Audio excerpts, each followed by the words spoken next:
Good afternoon, everyone. My name is Alyssa Cohen. I'm the Deputy Director and Senior Vice President here at the museum, and we're thrilled to welcome you for the official opening today of the Eichmann exhibit and our first program. And if you've gotten our programming brochure, we have an amazing lineup of programs around this exhibition. So please check them out. This program today is co-sponsored by the City College of New York. We're thrilled to have them on board. They'll be doing more with us during the exhibition. Of City College of New York, Vince Baudru, and Dean Juan Carlos Mercado, who couldn't have been more helpful in their staffs in helping us out. So Uki Goni, who we're going to have the pleasure of hearing from today, is the author of The Real Odessa, about the escape of Nazi war criminals from Europe. The Real Odessa has been the object of many interviews and documentaries on the Discovery Channel, the History Channel, the BBC, and other television stations.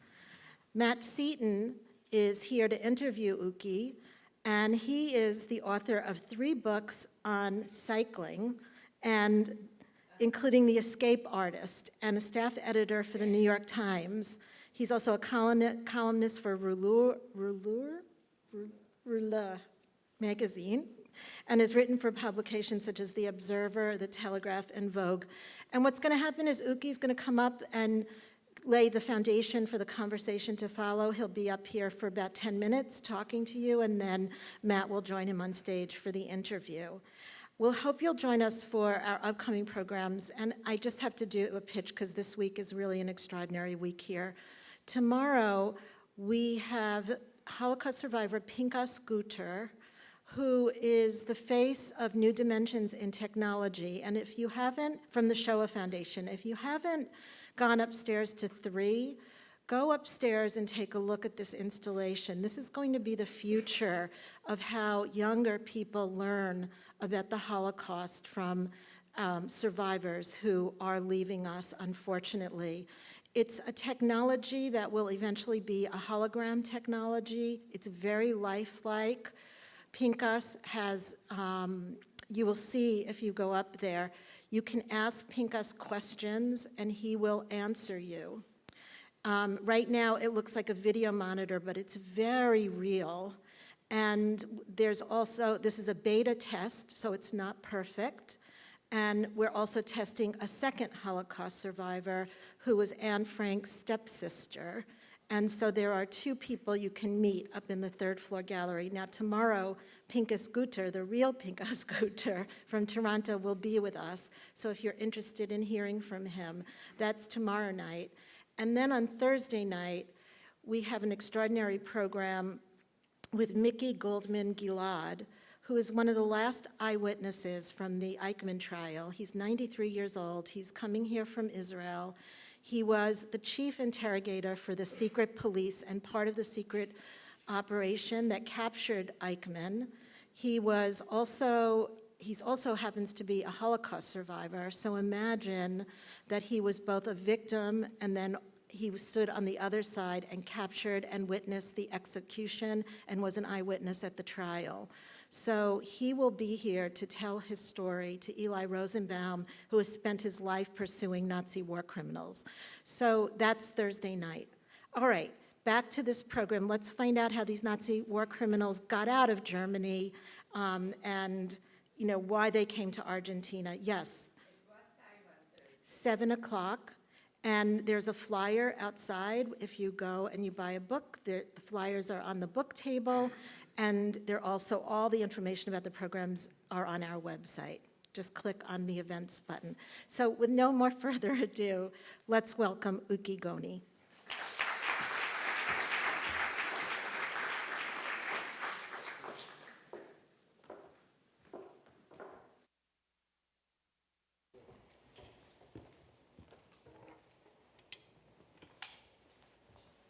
Well, thank you so much. It's wonderful to be here. It's wonderful to be speaking to you here at the Museum of Jewish Heritage.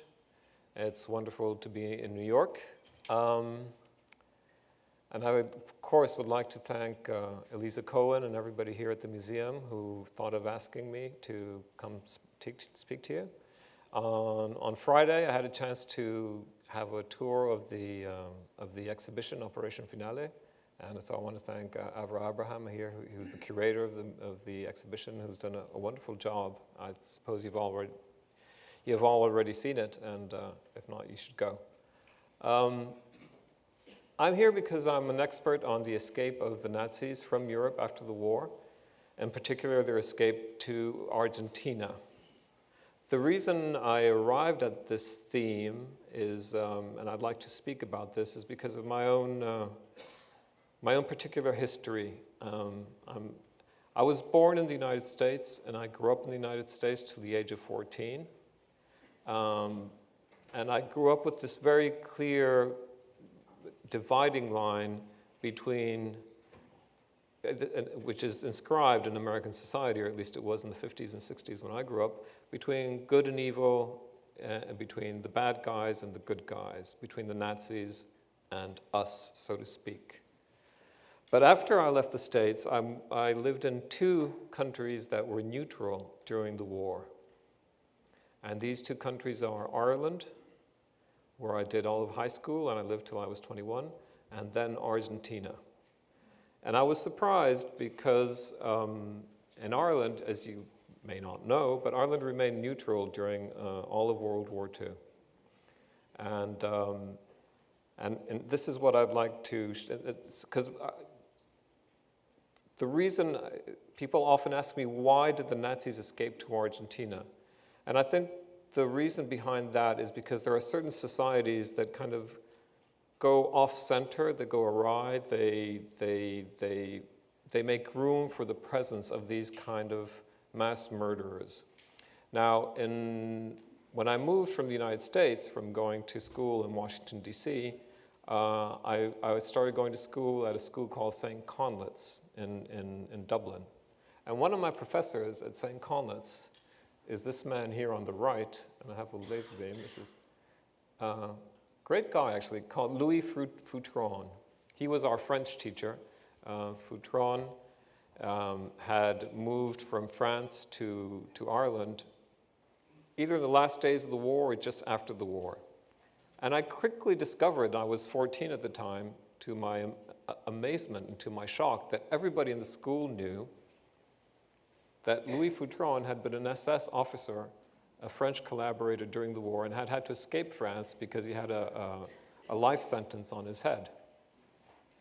And this is Foutron shortly before he died. He died a few years ago. And this is Foutron when he was an SS officer during the war. And that was my first coming up close to somebody who had been a perpetrator during the war. And it was to me, and I talked about it with my Irish friends, it was, how could this be? How could we have, as a professor at school, somebody who we all know was an SS officer during the war? And this was because Ireland had been neutral during the war, and that helped, or at least it made Ireland a likely destination for Nazis, or in this case, French collaborators who needed somewhere to go after the liberation of France. And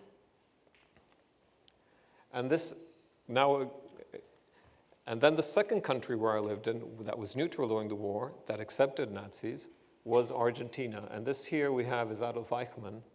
He's on the boat going to Argentina in 1950. You see, he's wearing a kind of semi-disguise. He's wearing these glasses. You can't notice it much in the photo, but he's wearing a mustache, and he's wearing this bow tie. And I think in the next photo, this is interesting. This is his Argentine visa on a Red Cross passport. As you know, the problem for Nazis escaping from Germany was they had no documents. They couldn't use their German passport because it was in their real name, so that they needed to get a passport from the Red Cross. But it wasn't actually, despite what most of us tend to believe, it wasn't that easy to get a passport from the Red Cross. You needed a lot of previous documentation to get that passport first. And what you needed most was a visa from a country that would accept you, in this case, Argentina. And what is interesting here, and we'll get into this probably in more detail later in my conversation with Matt, is that Argentina had such an open door policy regarding Nazis in contrast with its very closed door policies regarding the admittance of Jews, is that Nazis, were allowed to travel with deficient documentation, con documentación deficiente, which is something I discovered when I started working with the immigration records in Argentina. Because that might seem fairly harmless, but what I discovered is that most of the Nazis who arrived in Argentina arrived under this category, which was a category which was dreamt up by the Argentine Migrations Office, especially for them because they had no papers. Another interesting thing is that his visa is actually from the year 1948, but Eichmann only arrived in Argentina in 1950. He was a very late arrival because most of the Nazis who escaped to Argentina arrived during the year 1948, which is the year when there were Argentine agents going around Europe handing out visas to Nazis. And from what we know about Eichmann's history is that he stayed on living in Germany longer than many other criminals did, because he was waiting for his crimes to be forgotten. He had this idea that if enough time went by, that people would forget about the crimes of the Third Reich and that he would be able to continue living in Germany. And the reason I'm pointing out the year 1948 is that the validity of this visa is 2 years. If you don't use it within 2 years, then you can't use it anymore. So the impression I get is that Eichmann waited as long as he could, and then he traveled in 1950 when it was the last moment he could possibly use this visa. And this is him, if you remember the picture of him on the ship, he's wearing this bow tie again, and he's got the mustache and the glasses, which is his feeble attempt at a disguise. And this is something we'll probably get into in more detail later, but I thought it'd be interesting for you to look at now, this is his Red Cross passport as well. And you will see that his alias, Ricardo Clement, someone has to vouch that this person actually is Ricardo Clement. Because if you go to the Red Cross passport office, you don't have papers. Somebody has to say, I vouch that this person is who he says he is. And in this case, the person who vouched for him is Father Eduardo Dometer, who was a priest in Genoa, who was tapped into the churchmen who were helping Nazis escape. And this is Dometer himself, who was a Hungarian priest. Maybe that had something to do with him helping Eichmann. Maybe he knew Eichmann from Hungary from before. We don't know. This is one of the documentaries I did. This is a documentary I did for History Channel. I think it was called Fourth Reich. And we went with a photocopy of Eichmann's passport, Red Cross passport, with Dometer's signature, which is right there, to the church of San Antonio de Pegli, which is the church in Genoa where Dometer was the parish priest.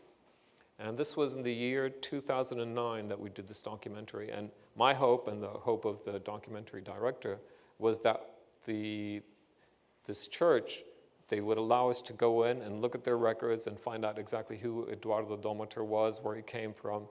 And that's me standing outside the church after they told us they wouldn't allow us into the church, film inside the church, or look at their records.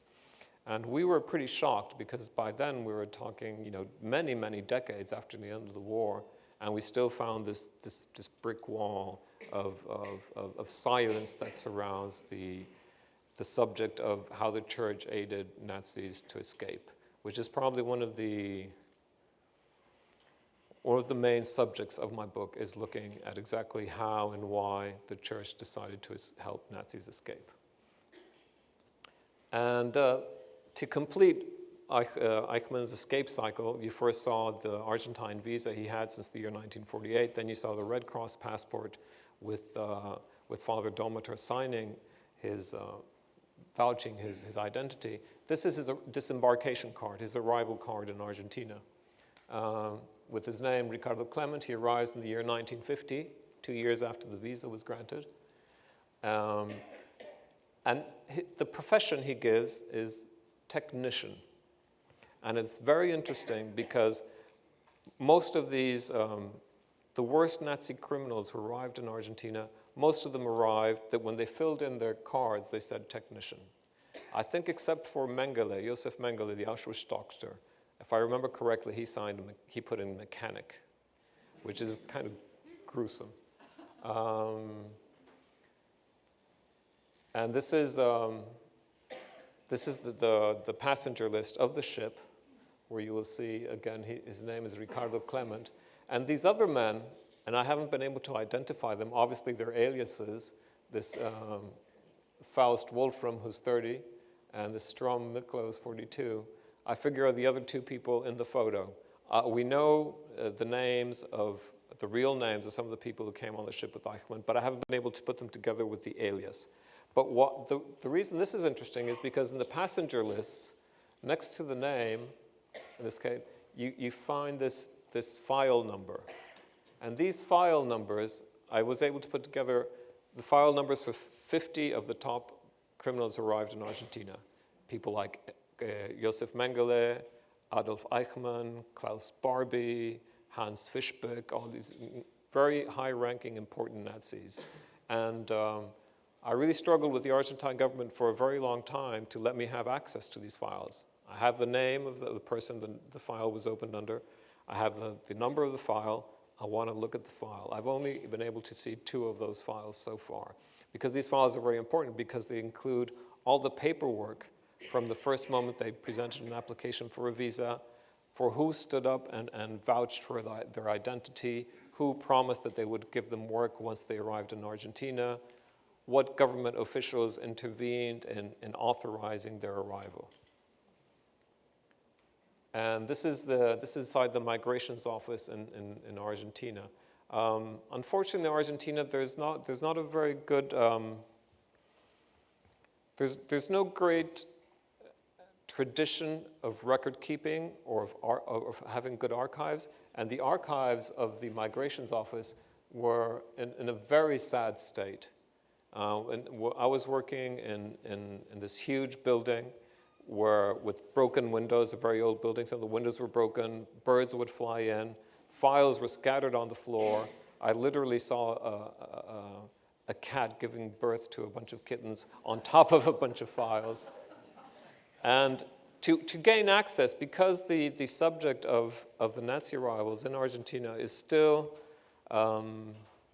it's such a difficult subject to study if you want to study it seriously or academically or historically, because Argentines feel stigmatized by the idea that Argentina is always related in the international public mind with the arrival of Nazis. So they tend not to encourage investigations such as this one. So when I went to the migrations office to ask for access to their files, I lied.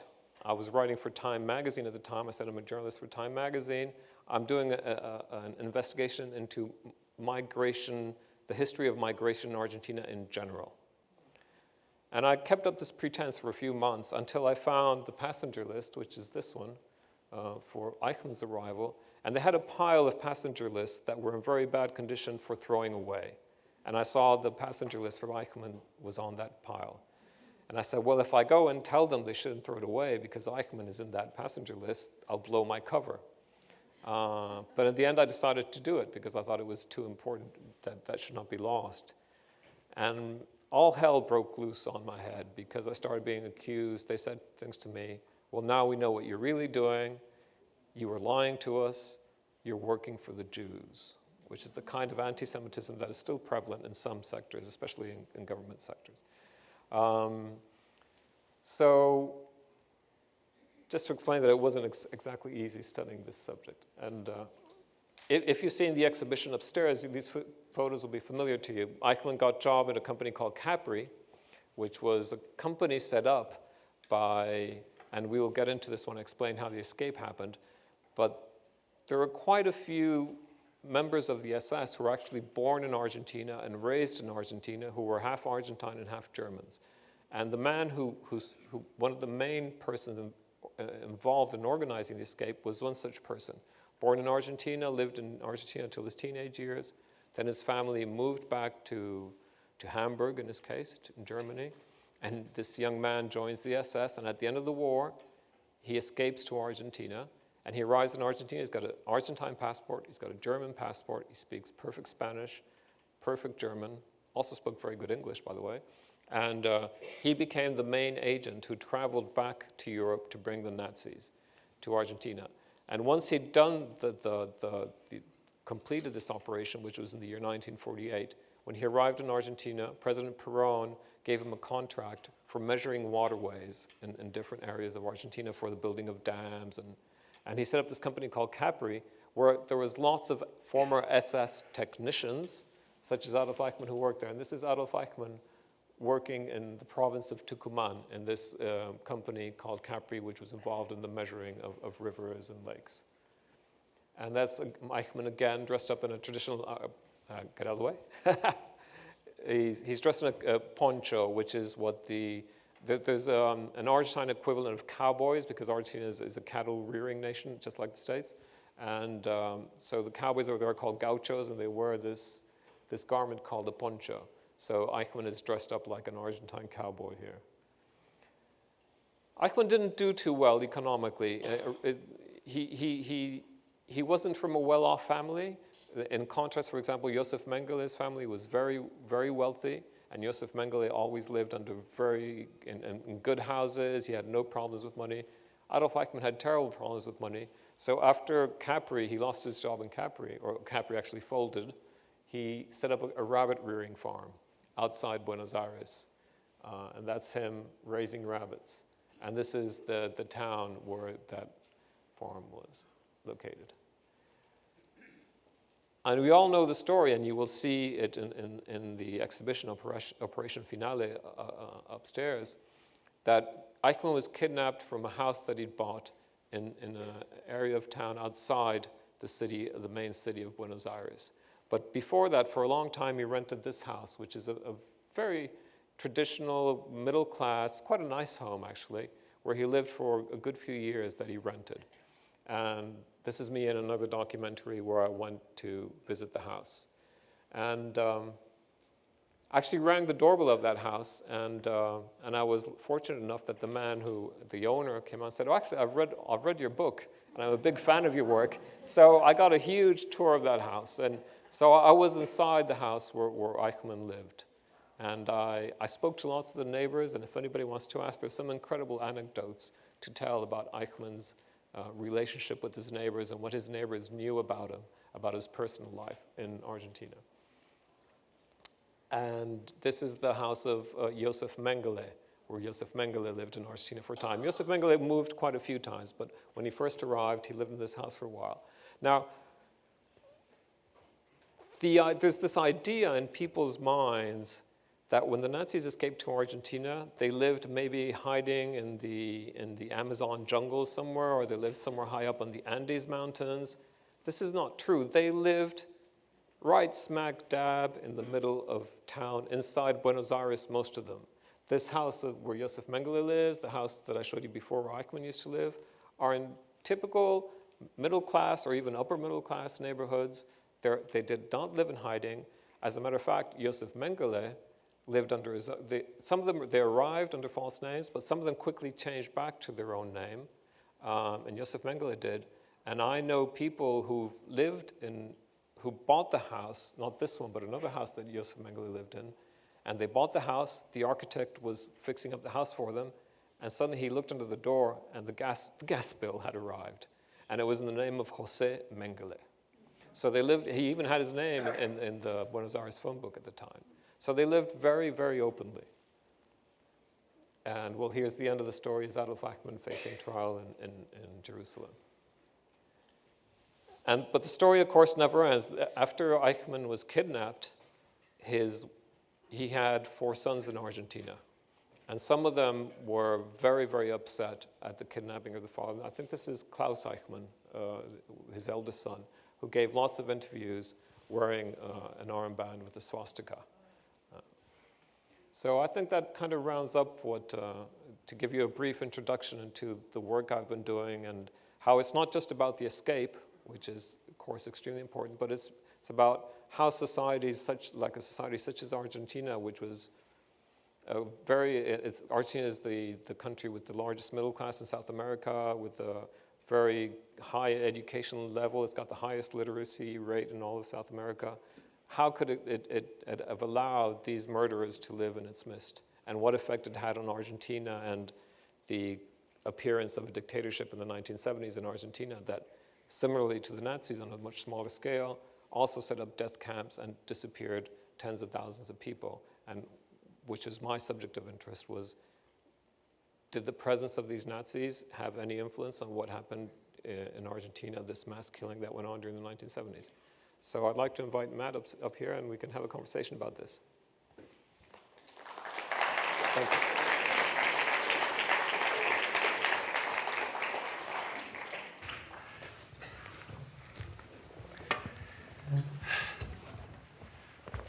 Is my mic working okay? You can hear? No? Louder. Any good? Okay, thank you. This, by the way, I'm just going to plug the book because Uki hasn't done a great job so far of plugging his own book. It's just a totally fascinating story. And you know, the work that went into this and the detective work and the investigative work that went into this is truly remarkable. And it's a really complicated, multi-dimensional story. You know, we've heard about the main sort of famous perpetrators, Mengele, Eichmann, Priebke was another who appears in the book. Senior SS people, all involved in the final solution. But you know, I was curious, and I think what the book does such a great job of exposing is how, well, the why Argentina question, certainly, but you know, how was this accomplished? How was it possible for so many Nazis, and not only Nazis, but fascists of all stripes from all over Europe? There's a fascinating chapter in this book, in fact, about the Ustashi, the Croatian fascist regime, who you know, perpetrated grotesque war crimes, and they were also enabled to move to Argentina. Thousands of Croatian fascists also were enabled to travel to Argentina and find refuge in the immediate post-war period. So what I wanted to ask Uki first and foremost was, who were the key enablers of this flight of the Nazis and their Axis allies to Argentina and South America in the immediate post-war years? Yeah, that's a great question, because the book is called The Real Odessa because of Frederick Forsyth's famous novel in 1972, I think, called The Odessa File, which proposed the idea. And Frederick Forsyth was actually a secret MI5 agent at some point or something, so he must have had access. But he proposed the idea that there was an organization called Odessa made up by former members of the SS. Odessa in German is the acronym for former members of the SS, who were dreaming of setting up a Fourth Reich in Argentina after the war to continue Hitler's idea of And so what I decided when I started looking at this book, of course I thought, well, maybe, is it true? Was there an Odessa? And the thing is, I found that there wasn't. There really was. There was a small organization called Odessa, and there's some American documents about that, but they operated only inside Germany around the year 1947, 1948, and they quickly dismantled. So I suppose Forsyth must have had access to that information, and he used the name, but there was no organization per se. But what we have, what I discovered, and that's why I call it the real Odessa, is you have these different actors in this drama. The first thing you had to do, of course, was get the Nazis out of Germany. And it was difficult to get them out of Germany because you couldn't leave Germany unless you had an Allied pass to leave Germany, because at that time Germany was there were still American forces, French forces, Soviet forces occupying Germany. So how do you get them out? So Argentina, when they sent the special agent, who was a former SS captain, who was actually Argentine, to figure out how to get them out, he had conversations with people in the Swiss government, with the Minister of Justice, a man called Edward von Steiger, and with the Chief of Police, Heinrich Rothmund. And Rothmund in particular, and Steiger to a lesser extent, were the men who were partly responsible for the famous J being stamped on the passports of German Jews, because the Swiss said, the Swiss asked the Germans to provide something in the passport so that they would know when not to allow people in because they were Jewish. And Rothmund was one of the Swiss officials involved in these conversations with the Germans for that passport. So when the SS agent, who was a man called Carlos Fulbner, met with Heinrich Rothmund, he was quite open. And this is the fascinating thing. The Swiss are amazing record keepers as opposed to the Argentines. So and the first heard about this because a Swiss historian came to see me and said, Uki, I know you're working on this subject. There's these documents in Switzerland that nobody dares work with in Switzerland because they're so incriminating for Switzerland. And these were the Heinrich Rothmund's private papers about his meetings with these German Argentine agents. So every time he met with Carlos Fulbner, who's this former SS captain, who was also an Argentine, who has been sent back to Europe to arrange the escape of the Nazis, Fulbner says, I want to bring Nazis out of Germany to send them to Argentina. And since I can't get Allied passes for them, I would like to ask the Swiss government to let me smuggle them illegally through Switzerland. So Heinrich Rothmund said, well, okay, we can do that, but in exchange, we want Argentina to do something for us. And what Rothmund proposed is, we will let you smuggle the Nazis across the border at night. I'll pretend that we don't see them coming through. Because once they went through Switzerland, Switzerland didn't require an exit pass. So they could send them from Switzerland to Italy to take a boat to Argentina, a ship. And Rothmund said, we'll let you smuggle the Nazis through, but we have in Switzerland lots of Jews who escaped from Germany and other countries during the war, and we don't want them here. So we'll let you take the Nazis as long as you take some of these Jews as well. And Rothmund had a list of about, I think, 900 people. And Fulbner was kind of, well, I don't know, we don't really want Jews in Argentina either, but they did reach an agreement.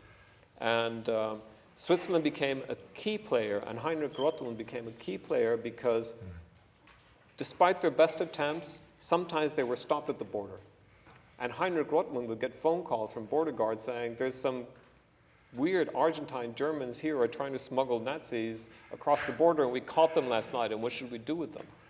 And Rothmund intervened and told the border guards, you have to let them through. And then, since he's such a note keeper, he would meet with these German Argentines who were doing the smuggling, and he would say, I scolded them severely and asked them that, oh, I don't want this to happen again, and if they're going to do this, they have to do it, secretly and not getting, because if this became public, because he's scared. So Switzerland was a key player.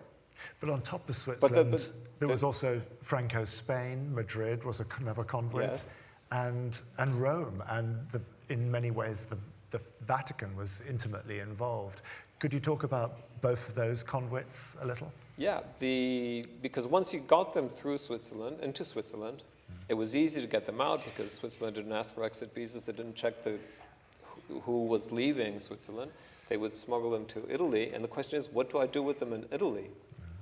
And how do I get papers for them to put them on ships to arrive in Argentina? Because there's all this myth that goes on, which some of the press and some of the movies in Hollywood, that the idea that they flew in planes or that they arrived in submarines at night and got off a submarine secretly on the coast of Patagonia. This did not happen. They traveled, not always first class, but tourist class on normal passenger ships. Sometimes lots of them traveled via KLM, because KLM had flights out of Geneva, I think. So it was easy once they're in Switzerland, they could put them on KLM planes. And the US complained to KLM about it. and they spoke to the Dutch government about it because it's a Dutch airline, and they were not able to stop it because KLM knew that this was such good business for them that they refused to help the Americans on this. Wow. So the question is, why the Vatican, right? This is a super interesting question. And it gets into what you're mentioning about the Croatians and the others who came to Argentina. Because when you look at the Nazis who came to Argentina, the Nazis only start arriving around mid-1947, which is when these special missions are arranged by Peron and by Argentina. But before that already, you see, in Rome, even before the end of the war, once France was liberated and once Belgium had been liberated by the Allies in 1944, you had lots of French collaborators, particularly, who escaped to Rome. First they escaped to Spain, first they escaped to Berlin, but once they realized that Germany was going to lose the war, then they escaped to Spain and then many of them to Rome. So by the end of the war, there were a lot of French collaborators, Nazi collaborators, who were living in Rome under the protection of the Vatican and housing and lodging provided by the Vatican and being fed in Vatican dining halls. So there was an Argentine cardinal who traveled to Rome in 1946, and he offered Argentina as a refuge for these French war criminals. Now why? This is interesting because during that period, just after the war, while the Nuremberg trials were going on, while the Nazis were seen as the incarnation of evil that they were, there wasn't much room for helping German and Austrian Nazis escape. But there was lots of room, and the Vatican had deep interest in rescuing Catholic fascists. This means Belgian collaborators, French collaborators, and Croatian collaborators especially, who were Catholic fascists. And in the case of Belgium, for example, the collaborationist party in Belgium was called the Rexist Party. And why was it called the Rexist Party? It was because it was the party of Christus Rex, the party of Christ the King. So what these French, Belgian, and Croatian fascists did is they managed to reconcile Catholicism and fascism. And that's why Argentina was interested in Argentine right-wing, nationalist, deeply Catholic people in the military and in the church. Cardinal Caggiano, he went to Rome, he offered Argentina as a refuge for these Catholic fascists. And actually when the cardinal took a ship back to Argentina, the first criminal who arrives in Argentina is a French war criminal who travels on the ship, in the same ship with the cardinal. And there's lots of documentation that I found of the cardinal ordering visas to be granted to these people. So what happened is, between 46 and 48, you will find most of the French, Belgian, and Croatian war criminals, especially Croatians, numbering in the many, many thousands, who escaped to Argentina, arrived in that time period. But then, in 1947, 1948, once the escape of the Austrian and German Nazis start, they plug into this network of priests, of the Vatican helping these French and Belgians and Croatians obtain Red Cross passports, and the Vatican would step in and vouch for the identity of these people under false names, of these Catholic French and Belgians. And when you see Father Domoter signing Eichmann's application for a Red Cross passport, it's a continuation. So about the actors, you have Switzerland is interested because they have their own vested interest in the hope that Argentina will take some of the Jews that have sought refuge in Switzerland during the war. You have the Vatican, who is trying to find shelter for Catholic fascists, and who willingly then participate once this route is open to help Nazis as well, and Argentina. So you have three. And correct me if I'm wrong, but at a certain point, once there are German Nazi refugees in Rome getting this kind of assistance, whenever they're given false names and false papers to enable their escape to Argentina, they're always certified as being Catholic, even though officially, as German Nazi Party members, they would have been pagan or godless. I mean, it's the most remarkable story. The involvement of. I mean, I think a lot of us probably knew that Pope Pius XII was rather squishy in terms of his, shall we say, complicity with the persecution of Jews in Mussolini's Italy, but the extent of the involvement of the Church, the Roman Catholic Church, under his papacy, with this enabling of, with this collaboration with the Nazis, is a shocking part of the story to me. I wanted to jump in here because I think now we're talking about Catholic nationalism as a sort of motivating force and a unifying force in these unholy alliances. I wanted to hear about Juan Peron and the figure of Juan Peron and his involvement in this. He had to enable all this. In some sense, he is the most morally culpable figure in the story on Argentina's side. So I wanted to ask about Peronism and how did Peronism, which is such a powerful force in Argentine politics to this day, more or less, how did it become so closely allied with Nazism? Could you talk to that a little, Uki? Yeah.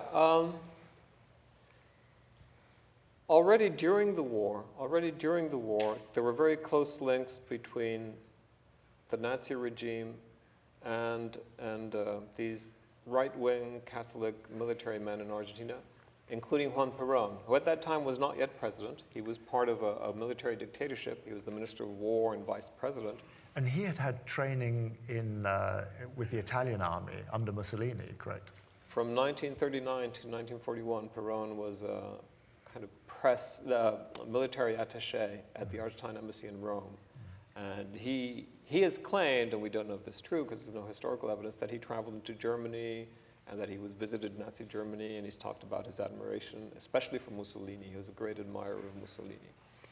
So there's that element in it. But the interesting thing is that you're getting into kind of fairly minute detail here, but already during the war, there was a very important Nazi spy ring operating in South America during the war. And of course, the main object of interest was spying on the United States.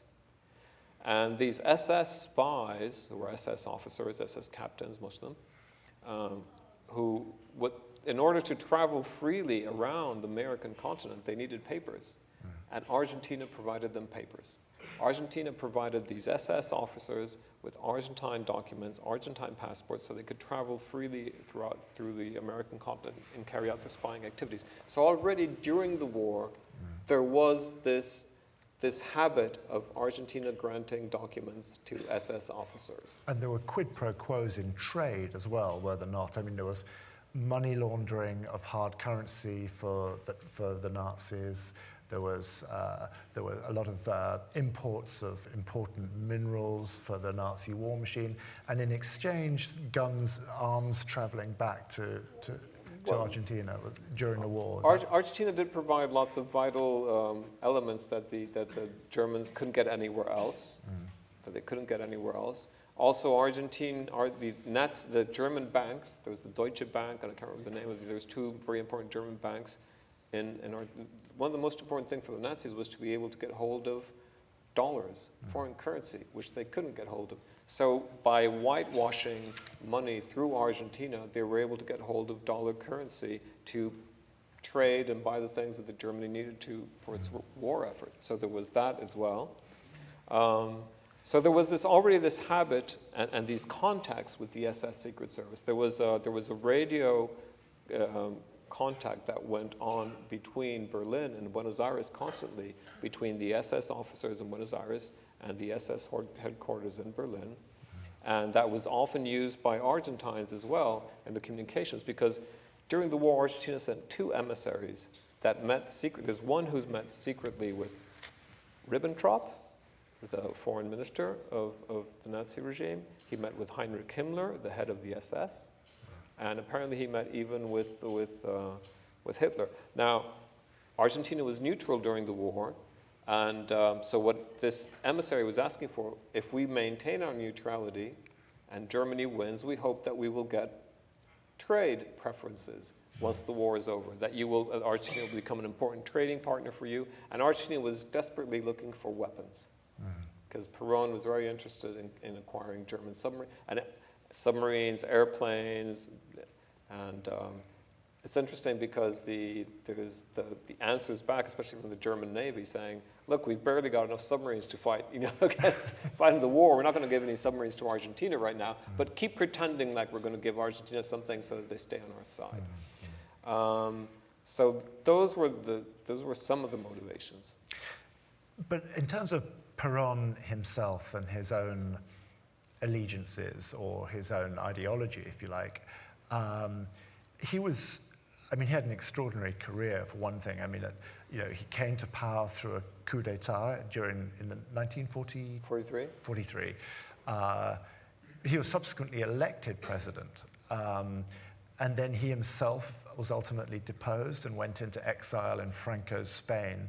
And while he was in exile, relatively late in his life, he gave a series of interviews and recorded, in effect, his political memoirs. Would that be right to say? Yeah. And he was asked specifically about this question of why he'd given safe haven to so many fleeing war criminals. And his answer was that he was outraged by the Nuremberg tribunals, and he felt it was victor's justice, I suppose, would that be right? And was in some way an affront to, how would you explain his personal motivation, and how much was that a true explanation? Peron, this is a question I got asked a lot, was Peron a Nazi? And I always say Peron was a Peronist.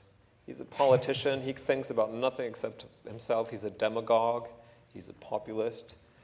He was good for Argentina in many ways, because Argentina was a very conservative society where the working class had hardly any rights at all, so he gave all these rights to the working class, which the otherwise wouldn't have had. But he was out for himself. Now, regarding the Nazis, he said this, and it's in these memoirs that you mentioned, these interviews that he gave. He says that it offended his military sense of honor to see a defeated army put on trial, and that he took it upon himself to rescue as many German officers as he could from those trials. So as a military man, he considered that offensive. Now, he had other reasons as well. He had a natural affinity with fascism. So that also played into the reason why he decided to help Croatian fascists and Nazi Germans and Austrians escape. And then there's a third reason, is that by mid-1947, once the Nuremberg trials had occurred, it turns out that the Americans, to a lesser extent the British, and the Vatican had been using many former Nazi officers, and Croatians especially, as anti-communist agents. The Cold War was now starting, and half of Europe had fallen behind the Iron Curtain, and especially Yugoslavia had turned communist under Marshal Tito. And, for example, in the case of the Croatians, the Vatican hired lots of these former Ustashi, who were some of the worst criminals ever, because they didn't even go to the bother of creating industrial death camps. They butchered their victims with sticks and knives, and horrible killing. Even the Germans were horrified by the kind of killing that the Croatians were doing. So they sent these former Croatian officers into Yugoslavia in the hope that they would be able to stage some kind of coup to overthrow the communist government that had taken over Yugoslavia, and also into other countries such as Romania. And of course, this did not work. So by mid-1947, early 1948, but by mid-1947, you already see cables from the British Foreign Office and the US State Department, because there start appearing British diplomats and American diplomats saying, hey, in Europe, saying, I'm seeing all these Nazis and former Croatian, collaborators and criminals that are traveling to Argentina, and we're doing nothing about it. What's going on? And the answer back from London and from Washington is, hush. We've reached a secret arrangement between the Vatican and Buenos Aires that we're going to send these people somewhere. And we don't know, and the man who raised his hand and said, I'll accept them, is Juan Peron in Argentina. I think because of his sympathy for that kind of thinking. So Peron, which is, I suppose, is the signature of a true demagogue, he was helping basically himself, but he was helping fellow military men because it offended his sense of military honor that they should be put on trial. He was helping Argentina because he thought he was bringing technicians, airplane designers. He brought in an atomic scientist who promised Peron he would build an atomic bomb for Argentina. It eventually didn't happen, but he worked on it for a couple of years. And he did it also because it turned out that this way he was helping London, Washington, and the Vatican, who needed somewhere to send these anti-communist agents who were formerly collaborators and Nazis that needed to be sent somewhere because especially there's the famous case of Klaus Barbie, the butcher of Lyon. I don't know if you've heard about Klaus Barbie. He was an SS officer in Lyon, France, who was responsible for the killing of a large number of Jews and members of the French resistance, some very important members of the French resistance. And he escaped through this Vatican network, and he ended up in Bolivia, not Argentina. But Klaus Barbie had to be sent somewhere because he'd been working for the Americans for a couple of years. And so the Americans got in contact with this Vatican escape network and they had to pay this priest in charge, I think they paid him $1,200, to send Klaus Barbie somewhere. I wanted to, I'm conscious that, we're planning to have a microphone go around, and I'm sure you've got your own questions for Uki. I wanted to kind of bring it sort of toward the present day a little bit more, and to, you mentioned that part of the impulse for your work on this was the fact that you were investigating the crimes of the military dictatorship in Argentina that ran from 1976 to 1983, and the dirty war that it conducted against its own opponents, its own domestic opponents.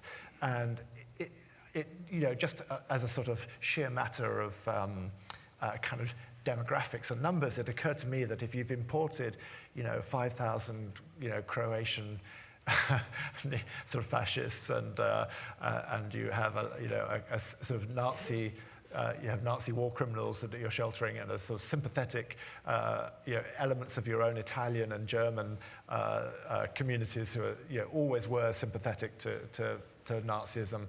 That must have had a role in domestic politics and in enabling some of the regimes, the Argentine regime's own war crimes against its people in that period in the late 70s and early 80s. Could you elaborate on that a little for us, and then perhaps we'll have the Q&A. Yeah, and that is timely, especially with what's happening all over the world today now, where even places like Poland, where they've passed laws prohibiting academics from looking into the responsibility of Poland in the extermination of Jews, saying that it was just the Germans who put the concentration camps here, and Poland had nothing to do with it. This is a question when I arrived in Argentina at the age of 75, although I'd been there a couple of times as a kid, but in the year 1975, at the age of 21, and I saw the build-up to the dictatorship that was about to happen. And I could sense in the air this change of the paradigm, where suddenly things that before were not acceptable to talk about in normal society suddenly became acceptable in terms of we need to kill people. We need to kill the young people who have left-wing ideas. We need to stop the danger of a Cuban-style regime being imposed in Argentina. And was anti-Semitic discourse also part of that? Very strongly. This is one of the things that shocked me most about arriving in Argentina is I could see, and they have these kiosks where they sell newspapers and books on the street, like a newspaper stand. We call them kiosks. And Mein Kampf was for sale in Spanish, Mi Lucha, at basically any kiosk or subway newsstand in Buenos Aires. There were all these books about, there's conspiracy theories about that Israel really wanted to take over Patagonia, which is the southernmost area of Argentina, because it's largely uninhabited, and that Israel had secret plans.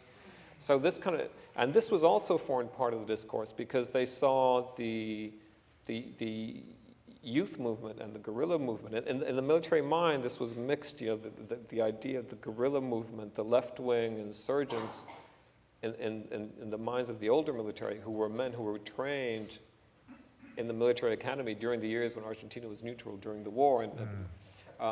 It got mixed up with the idea of the youth movement and the hippies and long hair and free love, and this became something. So when the military took over, when I saw the buildup to that, where this conversation in society that would have been unthinkable before became part of society. We have to stop this. It's going to change our country. Our country is going to stop being the kind of country it is. And when the military took over, in their speeches, they repeated over and over again that their purpose was to defend Argentina's Western and Christian style of living. And there's also this discourse that the idea that Western civilization is under a menace that the West itself is not aware of, so that Argentina will take on this war that the United States and Europe don't realize needs to be taken on. So, and I thought, can it be a coincidence that this kind of thinking has arisen in the country where people like Eichmann and Mengele and so many others lived freely among us? Because when I arrived, I discovered that 2 doors down from my house lived this SS captain who's the one who organized the escape. And I'd speak to neighbors and they'd say, oh yes, we knew him, yeah, he was Carlos Fulner. Carlos Fulner. He had dash hounds and he had horses, and I taught his wife Spanish because she couldn't speak good Spanish. Neighbor told me, and they were such nice people. And so, when we talk about normalization, so what we're talking about is normalization. We are talking about, and this is what when I started, and I hope it wasn't too confusing where I made this point, that I went from the United States. When I grew up in the United States, I lived in Washington on a street called Cathedral Avenue. And in the back alley, there was a house where lived a mother with her son. Her son had been an Air Force pilot for the United States during World War II. And I kind of made, friends with this guy, and he showed me his paintings of airplanes, and he told me how he was a pilot and how he'd fought in World War II. And I grew up in a society where there was no muddy issue around good or bad. And then I suddenly moved to Ireland. I saw Louis Foutron, who was my French teacher, had been an SS man, and it was totally accepted by everybody. And then I moved to Argentina, and accepted in Argentina. So when the dictatorship happened, obviously the question I said, well, this is what it must have been like in Berlin in 1941. You see people disappearing. They no longer live there. The people who live in that house are gone, and now somebody else is living there. But we don't know what's happening. So the question I asked myself, could the presence of these people of the Nazi criminals and Croatians especially, have affected Argentina in some kind of way that made this possible? And the answer, I think, is yes. That it's what I call this slow habit of coexisting with evil. If your next door neighbor was Eichmann, or just some German that you don't know his name, but that you knew that he did bad things in the war, then once that starts happening in your own country, and it's being done by Argentines against other Argentines, well, this is already part of it's already been normalized, which is the word that's being used in the United States so much now. Yes, this is the big fear, and the reason I've documented this, and we've talked not too much about Eichmann, is that I wanted to prove that this happened. Because what happens in normalization is that people say it's not as bad as it was. You get not necessarily negationism, but you get relativism, which is like the politically correct face of negationism, where people say, yeah, well, but there's also Nazis who went to the United States. Look at Werner von Braun, and it's not so bad. Or like when the military took power in 1976, and I realized that they were coming in for a bloodbath. But many people said, no, that they're just saying they're going to do that, but they're not going to do it. And I think this is so, the end of the conclusion, and I'll just wrap this up here, is saying the problem is not the bad guys. The problem is not the bad guys. The problem is the good guys. My book is not about Eichmann. My book is not about the Nazis. It's not a book about what they did during the Holocaust. My book is about the Swiss government. It's about the Vatican, about the Argentine government. Democratically elected presidents in Argentina, democratically elected government in Switzerland, and institutions such as the Catholic Church, whose avowed purpose and whose main purpose, and who who actually do lots of good in so many ways in the world, how could they be twisted and how could they allow themselves to be used for this purpose? So the book is because the bad guys, they're pretty much blunt about what they're going to do. You know, I think you've seen that, you can see that here, and I've talked about it. You know, politicians will say, I'm going to do mass deportations during the electoral campaign. And people say, no, he's not really going to do that. He's just saying that so I can vote for him because I know he won't. But they will. So the bad guys are pretty blunt about what they're going to do. They're identifiable. They're difficult to stop. Once you get a demagogue, gets his foot in the door, he takes over the house very quickly because democracy has no defense against people who don't abide by any kind of rule. So I think we should open it to questions. But yeah.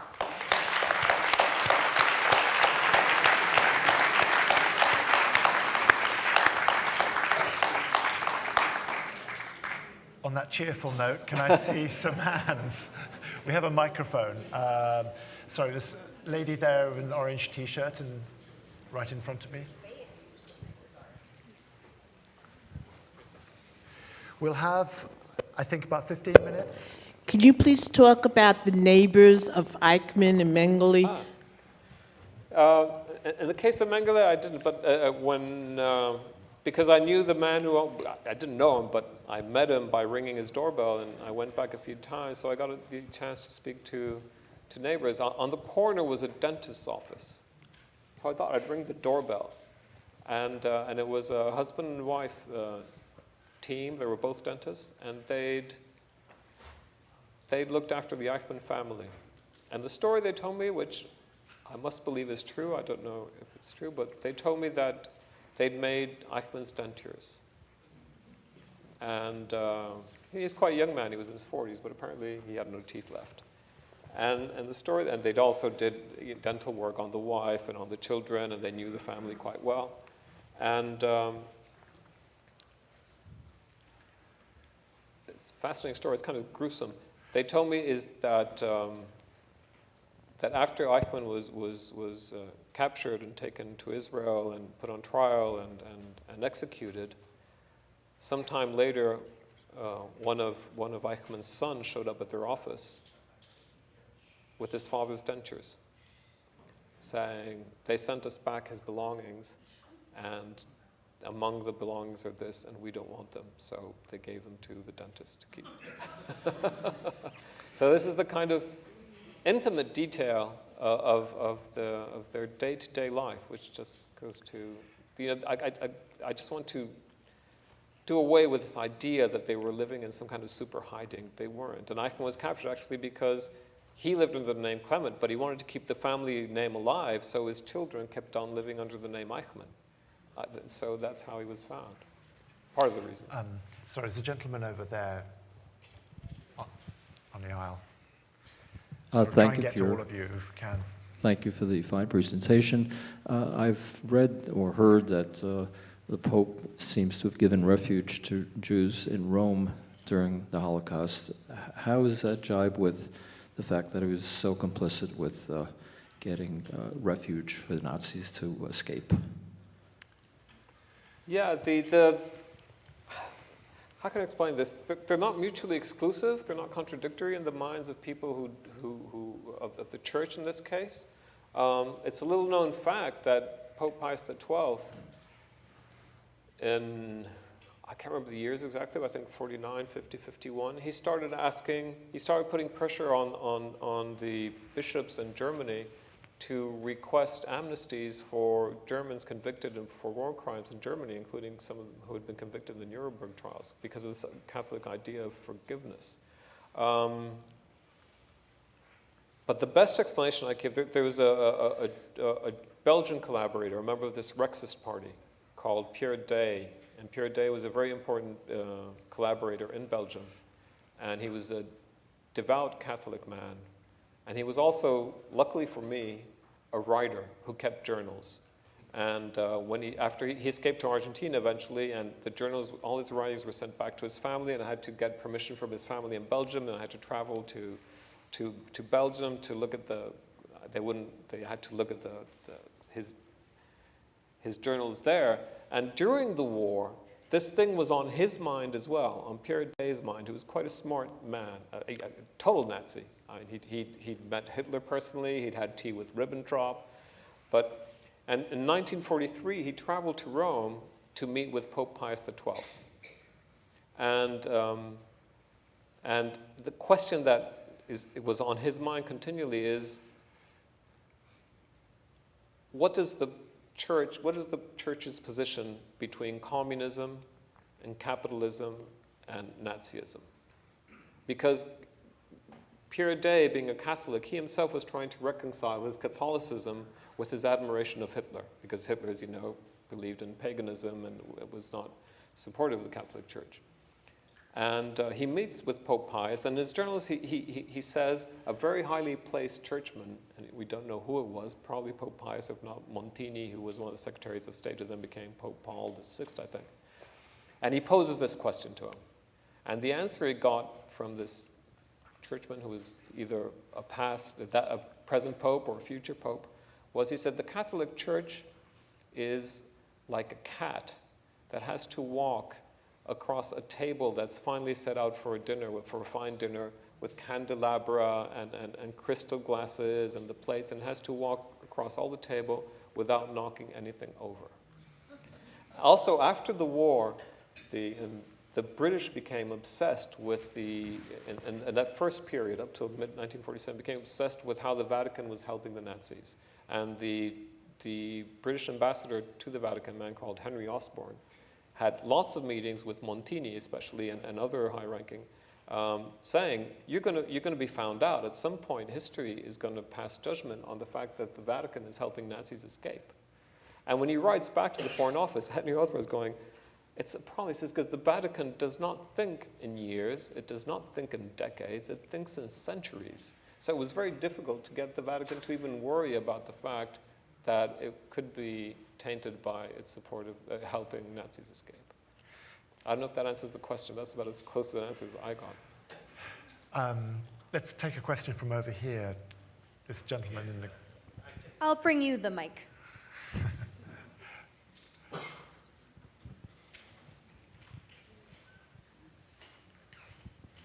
Yes, what was the reason that the Israelis did not pursue to catch Mengele? I mean, they were close to it, but at the end they relented. Yes, Avro here would probably be much better suited to answer that question, but the answer that I know is that when they sent the mission to capture Eichmann, it was also on their mind. It was part of the plan that maybe they could capture Mengele as well.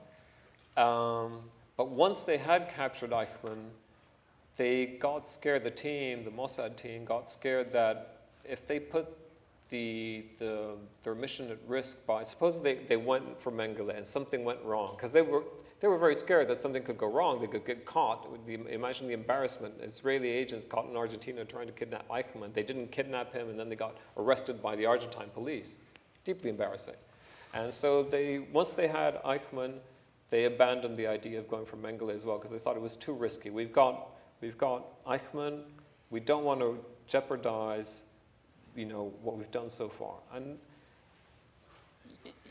obviously it's grating, because you say, well, they could have got Mengele as well, why didn't they? But I think it does make sense in terms of the mission itself. We've got this far, let's cut our winnings and run here. And, I mean, wouldn't it be also true to say that, I mean, a lot of governments had mixed records themselves? I mean, even the Americans and the British were not necessarily keen to ultimately pursue every Nazi. I mean, Israel, of course, had its own motives, but Simon Wiesenthal did, of course, an independent Nazi hunter, had to, in the end, played a crucial role in forcing prosecutors to take up cases like the one against Klaus Barbie, for instance. So difficult. It's very difficult to put these kind of crimes on trial. Can we get a microphone down here? We've got, I think, time for two or three more questions, if we're quick. So, gentleman with the leather jacket.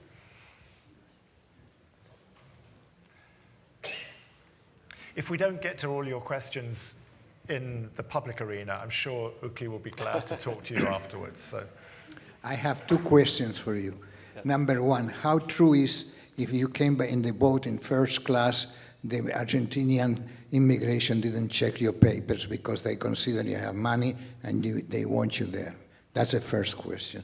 The second question is, what changed Peron after the war in the 50s to the Jewish community? I live in Argentina, and the Jewish community was very happy with Peron in the 50s, and he had quite an amount of support in Argentina. Yes, this opens up the whole other kettle of fish, which is Argentina's politics regarding the arrival of Jews before the war, during the war, and after the war. It is true, what you say is right. For a very long period of time, anybody who traveled first class to Argentina would get off the ship, no questions asked.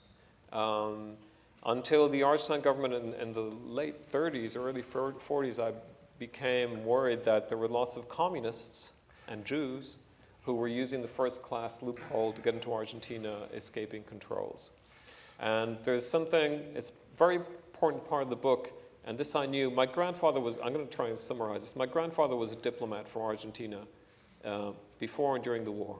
He was posted in San Francisco, but then he was posted in Vienna. My father grew up in Vienna, spoke perfect German, went to school and high school in Germany, in Vienna, saw the rise of Hitlerism in Vienna, and then he was posted in Bolivia. So I knew from family history that there had been a secret order that Argentina had put in place prohibiting granting visas to Jews fleeing the Holocaust. Now this would seem, and this was in no history book, but I eventually found a copy of this order by somebody who got a copy illegally from a secret archive and gave me a photocopy, and I published it in the book.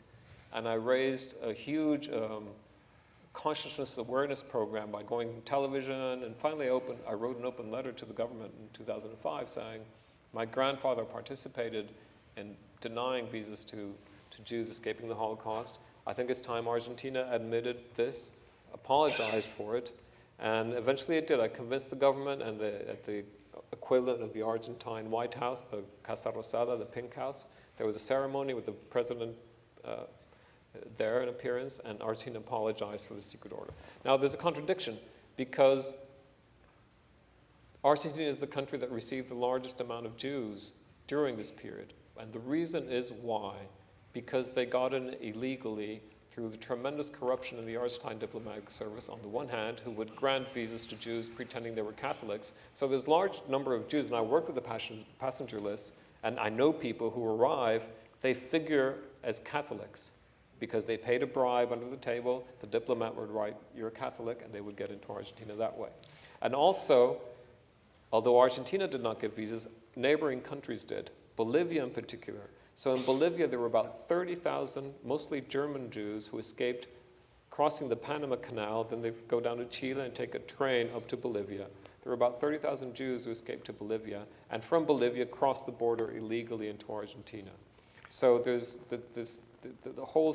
a whole chapter about it in the book, and it's extremely important. Just very briefly, to the gentleman's question about Peron's relationship with the Jewish community in the 50s, and that he was popular, what's that about?